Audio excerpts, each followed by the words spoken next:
que os jovens, ele tem que colocar, ele tem que ter um destaque, ele tem que ter alguma qualificação. E pelo menos 8 qualificações é exigida pelo rei para que eles prestem serviço ali em Babilônia. E a pior coisa que existe para um judeu, para um israelita, é ficar longe da sua terra natal, porque ele estaria longe do templo. E tudo para o judeu é o templo, tudo para ele é a sua terra. Tanto é que lá no dos Salmos, se não me engano, no 137, a Bíblia diz que os homens de Babilônia pediam aos levitas para tocarem suas harpas. E você toque aí um louvor de Sião para mim, para estudar essas melodias que vocês tocam. Mas como eu vou tocar o canto, vou cantar o canto do Senhor em terra estranha? Eu tenho as harpas aqui nesse salgueiro, a gente não canta mais. Então, Jerusalém é muito importante até hoje. Até hoje, pelos 3 tipos de etnias religiosas, como o cristianismo, o judaísmo e até o islamismo.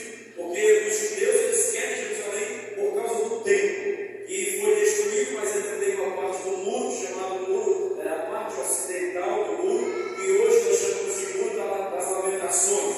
E o cristão, ele gosta de Jerusalém por causa de Jesus, que nasceu ali. E os muçulmanos gostam também por causa de Maomé, que segundo a história também teve uma parte ali do seu ministério nas cercanias ali de Jerusalém. Então, a pior coisa que poderia acontecer é arrancar um judeu, arrancar também um jovem judeu, porque o futuro dele estava ali. E 8 qualificações, pelo menos, eles exigem. Eles queriam que esses jovens deveriam ser príncipes. Esses jovens, eles tinham que ser jovens, provavelmente entre 14 e 17 anos. Eles não tinham que ter nenhum defeito físico. Eles tinham que ter uma boa aparência. Tinham que ser jovens formosos, jovens bonitos, que se destacassem na beleza. Também, esses jovens teriam que ser bem educados, cultos e inteligentes. Também eles tinham que dominar vários campos do conhecimento. Uma 7ª qualificação é que eles devem ser proficientes nas diversas ciências. Também refinados e polidos, sendo capacitados para servir no palácio do rei. Então, quando eles escolhem este jovem, quando eles selecionam estes jovens, eles trazem agora a presença do rei, eles trazem agora ali no meio da aristocracia babilônica, e ele faz algo que nos chama a atenção. No versículo 7, a Bíblia diz que o chefe dos eunucos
Se o plantador que enganou o pai, com a mãe, com o irmão, se encontra com o anjo, e o anjo diz: a partir de hoje o teu nome não vai ser Jacó, o teu nome será Israel, porque como príncipe tu lutaste com Deus e prevaleceste. O nome era muito importante. Até Jesus, quando se encontra com Pedro, o nome dele era Simão, mas Jesus disse assim: olha, o teu nome não vai ser Simão, porque Simão significa um caniço agitado pelo vento. O teu nome é Pedro,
gerenciar um negócio